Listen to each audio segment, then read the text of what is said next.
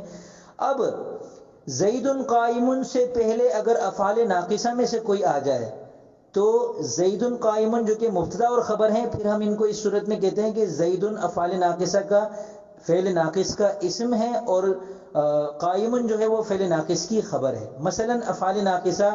جو کہ 17 ہیں، ان میں سے پہلا ہے کانا، کانا کا ترجمہ ہے تھا۔ اب میں کہوں کانا زید قائما،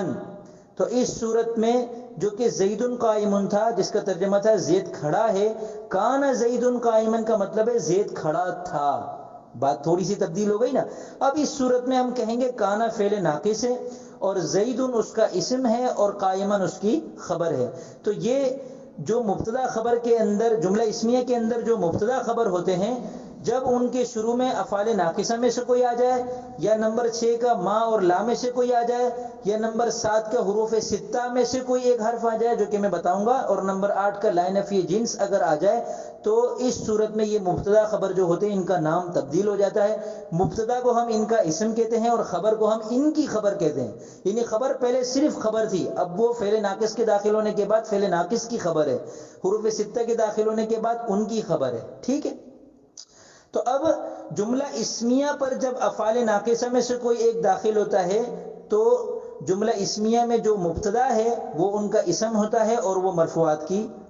5ویں قسم ہے، اور جو خبر ہوتی ہے وہ منصوب ہو جاتی ہے، اور وہ منصوبات میں سے پھر ہم اس کو پڑھ لیں گے انشاءاللہ۔ یعنی افعال ناقصہ کیا کرتے ہیں، اپنے اسم کو مرفوع کر دیتے ہیں اور اپنی خبر کو منصوب کر دیتے ہیں۔ اسی طرح ما اور لا، ان کو ہم کہتے ہیں مشابہ ہیں لیسا کے، اور لیسا افعال ناقصہ میں سے، تو یہ بھی اپنے اسم کو مرفوع کر دیتے ہیں اور اپنی خبر کو منصوب کر دیتے ہیں۔ ان کے برعکس جو حروف 6 ہیں وہ ہیں انا، انا، کانا، لاکننا، لیتا، لعل۔ یہ جب جملہ اسمیہ پر داخل ہوتے ہیں تو مبتدا جو کہ ان کا اسم بن جاتا ہے، یہ اس کو منصوب کر دیتے ہیں اور خبر کو مرفوع کر دیتے ہیں۔ اس وجہ سے ہم نے مرفوعات میں جو نمبر 7 ہے وہ حروف 6 کی خبر ہے، حروف 6 کا جو اسم ہے وہ ہم منصوبات میں پڑھیں گے۔ اور نمبر 8 میں جو لا نفی جنس ہے، لا جس کا ترجمہ ہے نہیں، اور نفی جنس کا مطلب یہ ہے کہ یہ لا پوری جنس کی نفی کرنے کے لیے آتا ہے۔ یعنی اگر ہم کو کہنا ہو کہ مسجد میں کوئی آدمی نہیں ہے تو ہم کہیں گے لا رجل فی الدار، مسجد میں کوئی آدمی نہیں، جو پوری جنس کی نفی کے لیے آتا ہے۔ یہ بھی مبتدا اور خبر پر داخل ہوتا ہے، مبتدا اس کا اسم کہلاتا ہے اور یہ اپنے اسم کو منصوب کر دیتا ہے جو کہ ہم منصوبات میں پڑھ لیں گے، اور یہ اپنی خبر کو مرفوع کر دیتا ہے جو کہ مرفوعات کی 8ویں قسم ہے۔ اب یہ سمجھے کہ افعال ناقصہ 17 کون کون سے ہیں۔ کانا، صارا، ظل، باتا، اصبح، اضحى، امسا، عاد، آضا، غدا، راح، ما زال، منفکا، ما بریح، ما فتیہ، ما داما، لیسا۔ ان میں سے ہر ایک کا ترجمہ آپ کو نظر آ رہا ہوگا، وہ دیکھ لیں ایک بات۔ اور دوسری بات یہ کہ ان میں سے جو لیسا ہے وہ تو کثیر الاستعمال ہے، اور کانا بھی کثیر الاستعمال ہے، آپ نے سنا بھی ہوگا لیس زید قائما، زید کھڑا ہوا نہیں ہے، تو لیسا کا ترجمہ تو ہے نہیں ہے۔ کانا کا ترجمہ ہے تھا،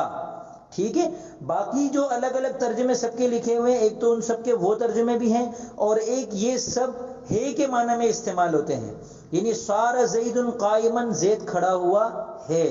اور ظل زید قائما کا ایک مطلب تو یہ کہ زید دن میں کھڑا ہوا، لیکن اس کا ایک مطلب یہ بھی ہے کہ زید کھڑا ہو گیا۔ بات زید قائما کا ایک مطلب تو یہ بھی ہوتا ہے کہ زید رات کے وقت میں کھڑا ہوا، اور ایک اس کا مطلب یہ بھی ہوتا ہے کہ زید کھڑا ہو گیا۔ تو فصیح عربی یہ ہوتی ہے کہ اگر صبح کے وقت میں آپ کسی کام کا اشارہ کر رہے ہیں، صبح کے وقت کے ہم ذرا بتا رہے ہیں کہ زید بستر سے کھڑا ہو گیا، تو آپ کہیں گے اصبح زید قائما۔ اگر وہ شام کے وقت میں کھڑا ہوا ہے تو آپ کہیں گے امسا زید قائما۔ اور اس کے علاوہ بھی عربی کلام کے اندر سیاق و سباق کو مد نظر رکھتے ہوئے ان کی سب کی معنویت کو ختم بھی کر سکتے ہیں، اور سب کا ترجمہ سارا والا کر سکتے ہیں کہ زید کھڑا ہو گیا ہے، زید کھڑا ہو گیا ہے، یا زید کھڑا ہے، ٹھیک ہے۔ تو یہ تھے افعال ناقصہ۔ اس کے بعد ہے ما اور لا۔ ما کا ترجمہ بھی ہے نہیں، اور لا کا ترجمہ بھی ہے نہیں۔ ما زید قائما، زید کھڑا ہوا نہیں ہے۔ لا زید قائما، زید کھڑا ہوا نہیں ہے، بہت آسان ہے۔ اس کے بعد ہے حروف 6، اور وہ ہیں انا، اس کا ترجمہ ہے بے شک، مطلب ان زیدن قائم، زید بے شک زید کھڑا ہے، ان زیدن قائمن یہ جملے کے بیچ میں آتا ہے، اور ان کا ترجمہ ہوتا ہے کہ، یعنی میں آپ کو کہوں اعلم جان لو، ان زیدن قائمن کہ زید کھڑا ہے، تو یہ ان کا جیسے ہم کے کو بیچ میں لگاتے ہیں اسی طرح عربی میں اس کے لیے ان آتا ہے، ٹھیک ہے۔ کأن زیدن قائمن گویا کہ زید کھڑا ہے، لیکن زیدن قائمن لیکن زید کھڑا ہے۔ آپ کہہ رہے بھائی عمر تو بیٹھ گیا لیکن زید ابھی تک کھڑا ہوا ہے، تو آپ کہیں گے لیکن زیدن قائمن، لیت زیدن قائمن کاش کہ زید کھڑا ہوا ہوتا، زید کو میں نے کہا بھی تھا کھڑا ہونا لیکن وہ بیٹھ گیا یا وہ لیٹ گیا، تو کاش کہ وہ کھڑا ہوتا۔ لعل زیدن قائمن کسی نے مجھ سے پوچھا کہ زید کھڑا ہوا ہے یا بیٹھ گیا ہے، تو میں اس سے کہوں گا تھوڑی دیر پہلے تو دیکھا تھا کان زیدن لعل زیدن قائمن شاید کہ زید کھڑا ہوا ہے۔ تو یہ انا انا کانا لیکن لیت لعل ان کو حروف ستہ بھی کہتے ہیں، آسان نام ہے، اور ان کا ایک تھوڑا سا مشکل نام ہے حروف مشبہ بفعل، یعنی وہ حروف جو فعل کے ساتھ مشابہ ہیں۔ آگے ہے لائے نفی جنس، یہ بھی جنس کی نفی کے لیے آتا ہے، اور اس کی یہ جو مبتدا کو اپنا اسم بناتا ہے، خبر کو خبر بناتا ہے، تو مبتدا جو ہے وہ منصوب ہوتا ہے، وہ منصوبات میں اس کی تفصیل ہم پڑھ لیں گے، بلکہ ابھی بتا دیتا ہوں کیونکہ منصوبات میں پھر ہم صرف نام لے لیں گے، ان کو وہاں سمجھنے کی اتنی ضرورت نہیں ہوگی۔ تو اس کا جو اسم ہوتا ہے وہ اگر مضاف ہو تو وہ منصوب ہوتا ہے، جیسے لا غلام رجل فی الدار، گھر میں کسی آدمی کا غلام نہیں ہے، یا گھر میں آدمی کا کوئی غلام نہیں ہے، تو یہ جب مضاف ہو تو منصوب ہوتا ہے اس کا اسم، اور خبر مرفوع ہوتی ہے جو کہ مرفوعات میں سے جو کہ ہمارے آج کے سبق ہے۔ اور اگر اس کا اسم مضاف نہ ہو مفرد ہو تو پھر وہ مبنی ہو جاتا ہے زبر کے اوپر، جیسے لا رجلا کوئی شخص نہیں ہے، وہ اب آگے کچھ بھی لگا دو، کھڑا ہوا نہیں ہے، گھر میں نہیں ہے، مسجد میں نہیں ہے، بازار میں نہیں ہے، ہمت والا نہیں ہے، کچھ بھی۔ لا کتابہ کوئی کتاب نہیں ہے، پھر آگے کچھ بھی لگا دو کہ میرے پاس نہیں ہے، لا کتاب عندی میرے پاس کوئی کتاب نہیں ہے۔ تو جب اس کا اسم مضاف ہو تو منصوب ہوتا ہے، مضاف نہ ہو نکیرہ ہو تو پھر وہ مبنی بر فتحہ یعنی زبر پر مبنی ہوتا ہے۔ تو یہ مرفوعات کی 8 قسمیں ہیں، ان میں سے کوئی بھی قسم بن جائے گا جب کوئی لفظ تو وہ مرفوع ہوگا، اور مرفوع ہونے کا کیا مطلب ہے کہ اگر وہ اس میں غیر متمکن ہے تو جیسا ہے ویسا ہی رہے گا، ٹھیک ہے نا، جیسے الذی ہے تو الذی ہی رہے گا، انت ہے تو انت ہی رہے گا۔ اگر وہ متمکن ہے تو پھر اس کی 16 قسموں میں سے ہر قسم کا اعراب الگ الگ ہے۔ جس کی حالت رفع پیش کے ساتھ آتی ہے تو جب وہ ان مرفوعات میں سے ہوگا تو آخری حرف پر پیش یا دو پیش آ جائیں گے، اور اگر اس کی حالت رفعی واو کے ساتھ آتی ہے تو پھر اگر وہ ان 8 میں سے کوئی ہے تو اس کے آخر میں واو ہوگا، اگر اس کی حالت رفعی الف کے ساتھ ہے تو پھر آخر میں الف آئے گا، ٹھیک ہے۔ تو یہ جیسے جیسے جس کی حالت رفعی آتی ہے ویسے ہی وہ مرفوع ہوگا جب وہ ان 8 میں سے کوئی ایک قسم بنے گا۔ اب آپ نے اگر گزشتہ اسباق بھی اچھی طرح سمجھ لیے ہیں اور مرفوعات کا یہ سبق بھی اچھی طرح سمجھ لیا تو آپ کو اب یہ کمانڈ حاصل ہو گئی کہ آپ عربی میں جملہ اسمیہ یا جملہ فعلیہ بنا سکتے ہیں، اور مرفوعات کے اعتبار سے آپ کوئی بھی تبدیلی جملے کے اندر لا سکتے ہیں، زبر زیر پیش کے اندر تبدیلی لا سکتے ہیں مرفوعات کے اندر۔ اس کے بعد اگلے سبق میں ہم انشاءاللہ منصوبات پڑھیں گے، اور اس کے اگلے سبق میں یا اسی